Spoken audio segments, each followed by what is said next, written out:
Okay, having watched the previous scenario, I hope you'll see a difference this time, because this is how it should be done, and I'm hoping that Kate will this time have all of the evidence that we require, and it will be a joint professional discussion and the confirmation, because I am a registrant and I'm Kate's line manager. Hello Kate, how are you? Good, thank you. I know we've covered off some of your details. We've gone along over the last couple of years through the PADR process. So tell me how you're getting on now today in terms of both we're doing the confirmation, both the confirmation and your professional discussion.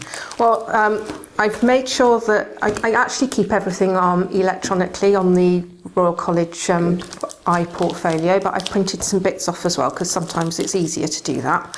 So one of the things I've brought with me is my personal review that we did last time, just to check that I've done the things we talked about in there, and to see, and I've also brought my annual review supervision review with me, because that's got all the dates from my mandatory training, just to show that I'm up to date with my mandatory training, and also I'm up to date with other activities with CPD. Okay. And I've got the right number of hours for 3 years. 48 hours there.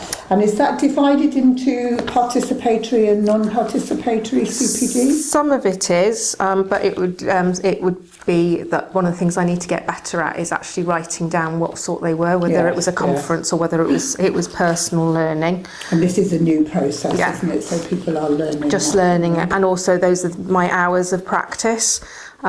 Which, because I had a period of time doing a leadership role, had to split between what I did as a leader and as a registrant. And are you on both parts of the register? No, I'm just on the Royal College. I'm just on the midwives part of the register. So 450 hours. Yeah, I don't need the 900. Thank goodness. So.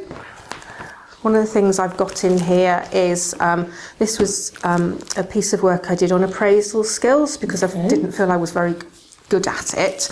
And it's one of the parts of my role is to do appraisals. And it was one of the modules on the internet from the Royal College to do. So this is self-directed learning. And what I've done is looked at the to-do, but also looked at how, at the end of the reflection, which bit of the NMC themes it ties into.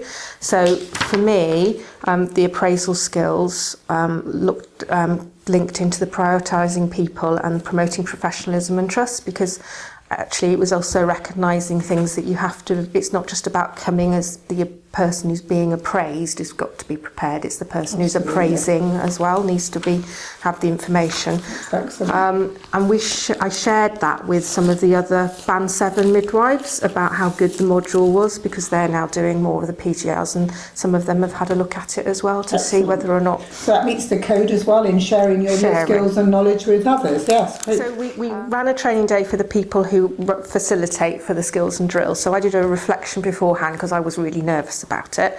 And it was quite nice to have a think about what it must be like for the people doing skills and drills when I'm an assessor as well.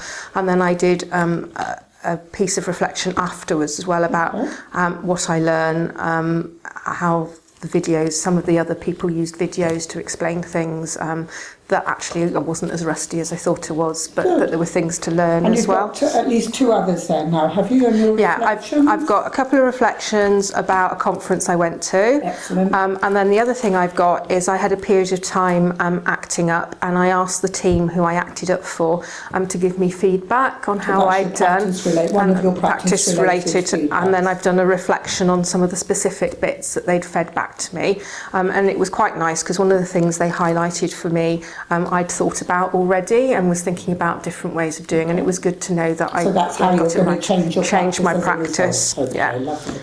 So just to touch, Kate, on professional indemnity, obviously you're employed by Public Works or Health Board, so so long as you work to all the guidelines, etc., you have your indemnity. You don't do anything outside any independent practice? No independent practice. And it's for you, obviously, to declare your professional indemnity. And in terms of your good health and good character, you... Fitting well. Yeah, we've had no problems. I mean, we would have identified that over the last 3 years, obviously, as we've gone through. That's excellent. Well, we'll look at the NMC's checklist here, and I think we've covered off 450 hours, 40 hours learning, You've got your 5 reflections related to CPD and practice, and you've also got 5 pieces of feedback from your teams, etc. We've covered now indemnity, we've covered the good health and good character. So actually that's all of the evidence we require in terms of revalidation. So I'm happy to sign off your professional discussion, and we'll both fill in the NMC form here and put on our PIN numbers. And I'm also obviously happy to confirm that I've seen sufficient evidence. So thank you very much for your time, and thank you for all your hard work throughout the year. Thank you.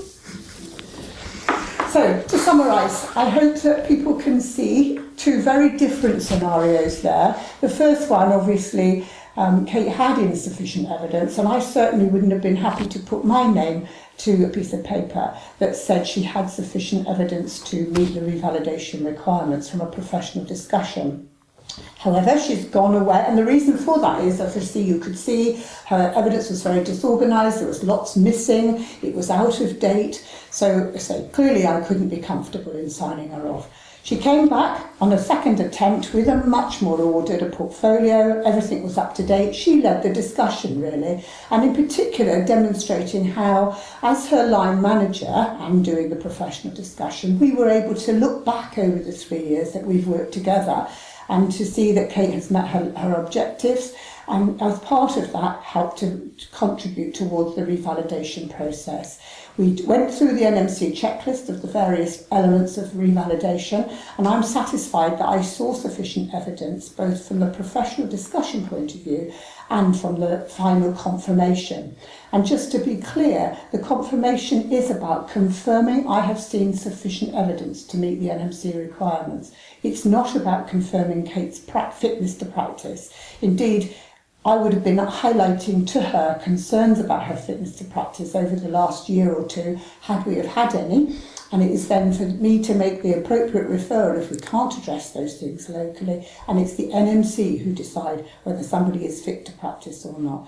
So I hope there will be an aid memoir on the website for you to follow. I hope, though, you have been able to pick up the key points from these 2 scenarios. Thank you.